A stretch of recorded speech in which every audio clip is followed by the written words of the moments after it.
Well, good morning. It's been a couple days since I put out a video because I got to wait until I get enough to make it interesting. A lot of this I'm doing is boring as hell, and nobody wants to watch a bunch of sanding.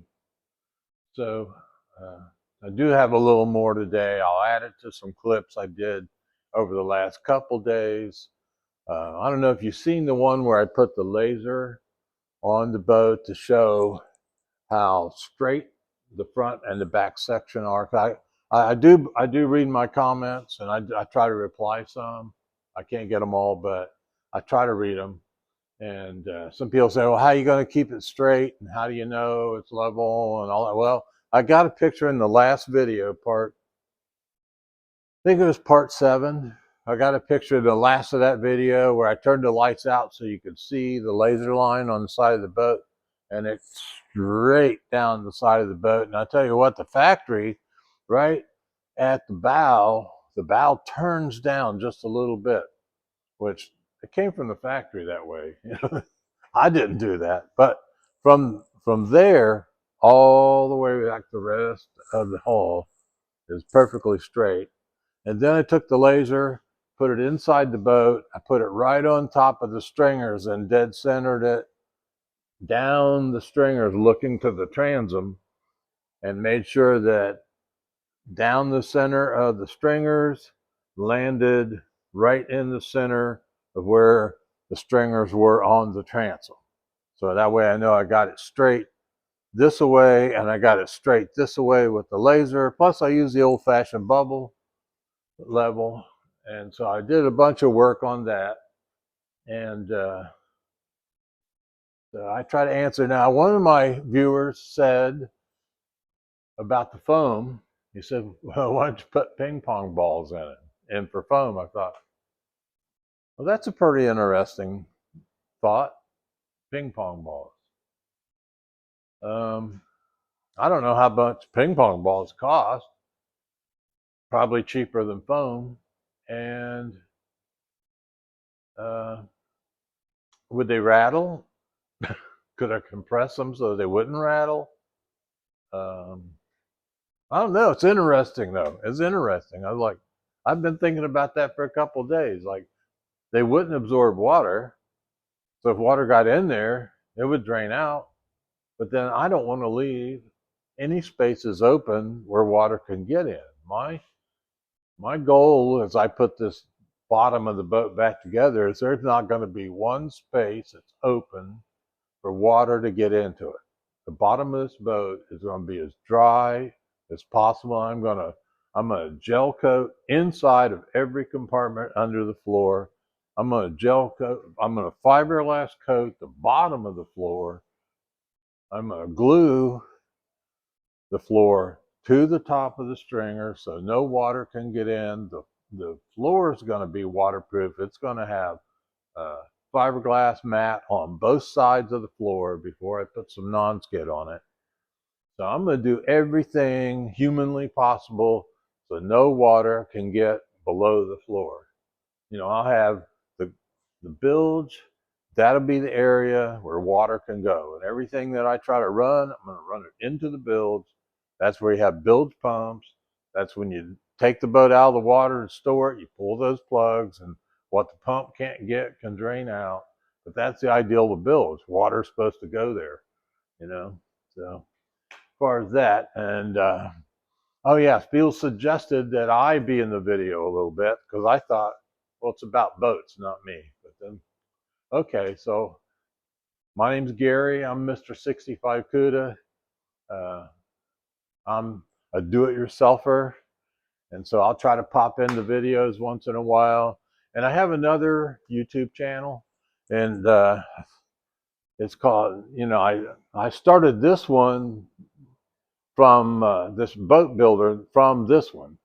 And I don't know if you can read that or not, or if it gets too close. But that is my other channel. It's just plain Mr. 65 CUDA. So if you're into classic cars, I've had that one for almost 2 years, and I did a bunch of shows, auctions, I do the car shows around here. This time of year, the snowbirds go home, and we're down to just a few locals because it's so hot. They go back up north, you know. And so this town kind of booms and busts every year with the birds coming down. Then the town's full. You can't even drive around. And then when they leave, we're back to just us locals. And so I have 65 kudas. I have this red one, and then I have this blue one. Is that, yeah, turned the right way. Yeah. So I have these two kudas. I built both of them. One of them about 30 years ago. One of them over the last 4 or 5 years. The blue one is my newest build. It has a Hemi in it. And I just did the power tour last month, the Hot Rod Power Tour. If you know anything about that. If you don't, hey, it's just all the car guys know about it.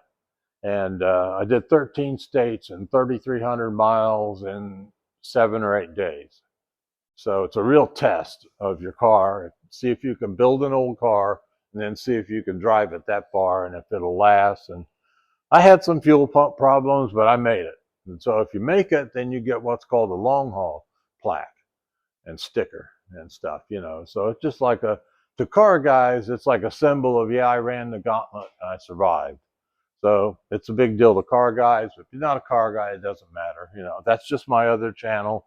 There's a lot of people on it, and I get comments. I do auctions and shows and the local car shows. And like I said, that's slowed down a lot right now because all the birds went back north and we're just to the locals. And it's, you know, I don't blame them. It's hot as hell down here. You know, it's going to be 97 today, 98 the next couple days. I got 2 shows tomorrow, one in the morning and one in the evening. And it's 98 degrees, so it's going to be a cooker. Be finding shade for sure. But anyway, if you like car videos, classic car videos, you can go over to that channel and see that. So I try to mix them up so I can get some, because I just started this channel 2 or 3 weeks ago. You know, I started working on the boat. I started filming some of it. And then I said, well, probably ought to make a channel out of this because there's a lot of people like boat and boat renovations and stuff. And I said, there's a lot. And I watched a lot of them on YouTube, and there's a lot of rebuilding boats, and there's a lot of waterlogged boats with the foam. Man, there should be some answer to this foam, man, because so many boats get destroyed. Because that foam sets under there. You have no idea it's there until your floor gets soft. And you see your floor is soft and it's starting to rot away. And you pull it up and you find out the foam has been in there for years and it has rotted your stringers, rotted your floors and everything. Now the boat, it's about time to junk it, because if you pay somebody to do this, you know, it probably starts at 5,000 is my guess. I'm just guessing. I imagine it starts at 5,000 and goes up from there. Like how much floor needs replaced, how many stringers need replaced. Do you want to repaint the boat when you're done? Because now you're going to have different colors of where we patch it. And some guys are really, really good. They can patch up and color match gel coat. I mean, fantastic. So you can get a little ding fixed or something and you can't even tell it. So, but to tear off the whole thing, and then I looked and there's hardly any videos of people extending the boat. So I said, well, this is something different and hardly anybody's doing it.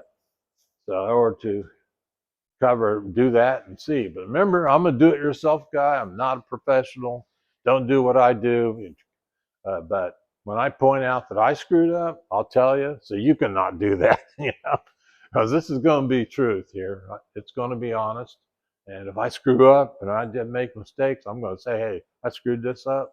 I had to redo this part. I had to redo that, whatever. And you're going to go with me all the way out till I take it out to the first sea trials and beat on it. And we got plenty of good waves here. So I'll take it out and slam it in the waves and see if it's going to break off or not. Because what I care, right? So then I had some more comments about this grinder and this attachment. Now they sell this at Harbor Freight, and it's a really cool idea, except when you put your pad on there, the pad is so far recessed it can't, you know, behind the bristles, you can't get it to touch anything. I seen another guy had, he said he bought an adapter plate that stuck the pad out further. So, you know, it would be perfect if it was just about where the bristles are. But I tried this before and I'll try it again, but you got to press so hard to smash the bristles down that you can't hardly get it to what you're wanting to sand. And I love these things. They eat up stuff faster than, you know, they eat it up. Uh, they grind it. But I'm using here, I'm using this one. This is one I use on cars. It's a little 5-inch orbital and has the holes in the pads and then the vacuum hose to it. This sucks up a lot. This does a really good job, except it's slow. It ain't nothing like these hand grinders that don't have the RPM and stuff. And then the other thing here I'm working with is, here's my structural putty, Fiberglass Warehouse. Hey, maybe they'll sponsor me or something, huh? Anyway, I'm using their structural putty and I'm filling in some of the big crevices where the straights are because I'll never get fiberglass to go down in there. So I put fiberglass down in there and then I'm filling it up with this, and then there'll be a lot of fiberglass back over top of it. And you want to mix stuff like that on these pads. Fortunately, got my water this morning. That's my favorite, ice water. These pads here, I'd use it for Bondo for cars, but you know, you get a clean sheet, every time you mix a batch, you tear it off and you got another sheet. So it's like, I forget, 150 sheets or something on here. Like here's one from yesterday. It's all hooked up with goo in the trash. Oh well. Anyway, you can mix your stuff up on here. And when you're done, you just rip this off and you got a next clean thing. Then I'm using the vinyl ester for everything to start with because it is way more waterproof than regular polyester. You know, I got some polyester and it's a fiberglass FGCI, and you know, it's great stuff. It's just not as waterproof as the newer vinyl ester. But these will all go over each other with no problem. You know, if you do epoxy, then there's problems with trying to put gel coat over top of epoxy.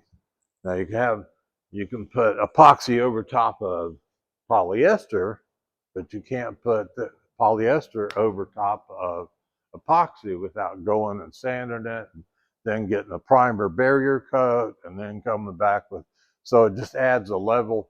I mean, epoxy's really good stuff, real waterproof, real strong, really good stuff.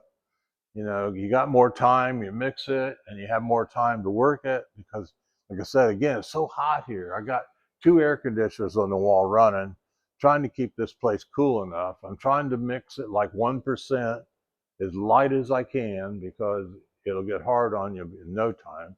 And when I was grinding the other day, I just had to open the doors, turn the air off, and then it instantly got 100 degrees in here. So I could only do it for a little while and I was killed and I had to turn it off and give up. But I've been using that orbital and that works real well. But yeah, I use all these FGCI stuff here and got their thing to measure out the CCs. That makes it real easy to measure the CCs out to keep your percentages. And so this is that corrugated stuff I was telling you about. This is tough as hell. One guy said, well, you could use, here's my comment, you know, my viewers. He said you could use I forget what. He said you could use something. And I said, well, I'm using this corrugated plastic. As you can see, this is where I did some test pieces, which I already threw them away. Anyway, I did some test pieces on here to see if they would pull right off. And they just pulled right off, you know. I mean, here's some with tape. Even packing tape will pull off here. I mean, so This is great stuff to do to form things. And then what I found is you can cut in between these lines here, and you can bend it or either way. You can make inside corner, outside corner, and that's what I did in the boat. So that's a great thing. And I'll be putting some more of it. I still have to do the hull going up to the gunnel and over the gunnel yet. I just started on the floor, the bottom of the hull. I keep calling the floor. The bottom of the hull. The floor will be later. And let's see, what else is going on? There's all my fiberglass. There's my mat, 1708, woven, tab material. So I got all kinds of extra, more vinyl ester down there in the floor. And you gotta have your tools to roll it out. Now this one's they are hard to keep clean. I put it in,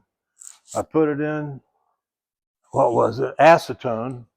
I tried to soak it in acetone and it still almost got locked up. I had to take one of them apart and run a drill through it and get it loosened up.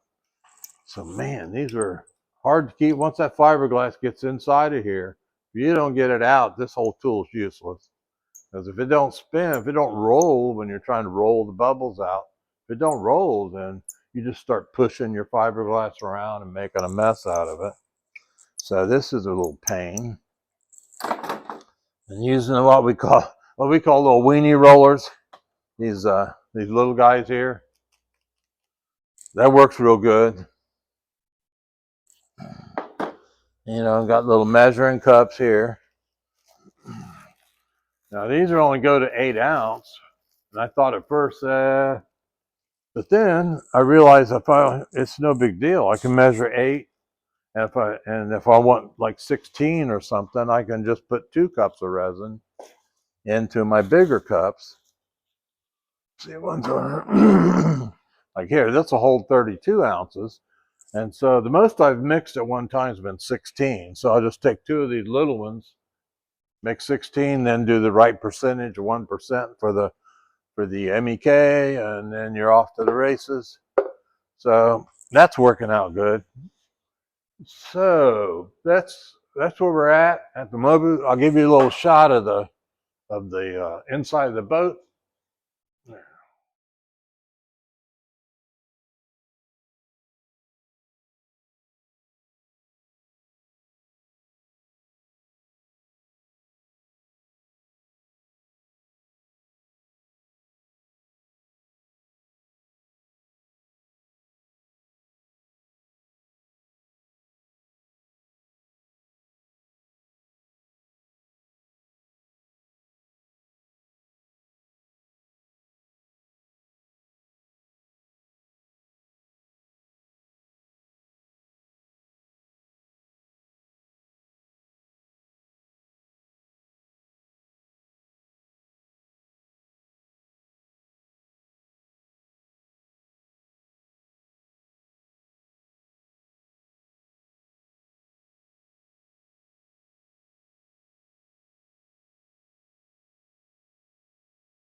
Okay, so here we are inside the boat. As you can see, I laid several layers of glass in here, and then I went back with the structural putty to fill up some of these big voids. And as I didn't know what I thought of that, but I ground down a bunch because the mat will not make the 90. Fiberglass will not make a 90. And so anytime you try to wrap your fiberglass over something, you need to fill it there. That's why in these stringers, all stringers, they show you putting a fillet down them before you bring the glass up. And so I should have caught on that that's the same situation here. So I put glass down, and I put glass down, and it just wasn't, it won't do that 90 thing. So I went and I ground off a bunch of it, and some of these are my air pockets and stuff, and I ground off a bunch of those. Spent a day yesterday grinding again. And then I decided, okay, I got fiberglass down now on the floor, hole, and then I'll put this structural, this stuff is hard, in here. Then I can get going, and the glass will lay better, I'm hoping. But this is where I'm at now. There's that. See, I haven't worked all the way up over there yet on the plastic. But that's where I'm at. I've been doing this for a couple days. Maybe I'll have enough footage now that I can probably put out a video tonight. I haven't put one out for a few days, but I've been working on it. And then, oh yeah, somebody else asked if how did I support my hull and stuff. So I said, okay. Well, under here, everywhere there was a straight, I put a board that matched it. Like I got 2x8s, 2x10s. Let's see if I can get, yeah, see here, this one here, this was about a 9.5 flat area. So I put a 2x10 there. And then there was about a 7.5 flat area, and I put a 2x8 there. And then I come on down where the chine is here, and there's a 2x6 here because there was a flat area there. So I tied the hull together with those boards right under the flats. Like right here is a flat area going to the chine.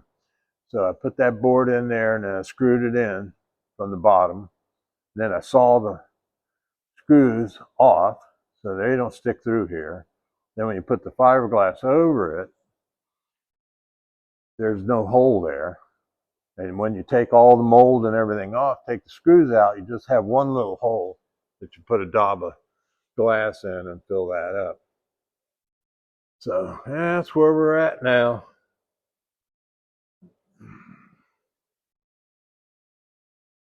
So that's probably enough for the moment. I may get a bunch of progress today, I hope, and I'll have a little more video to add on to it. And maybe I can get one out this evening. So I'll talk to you later.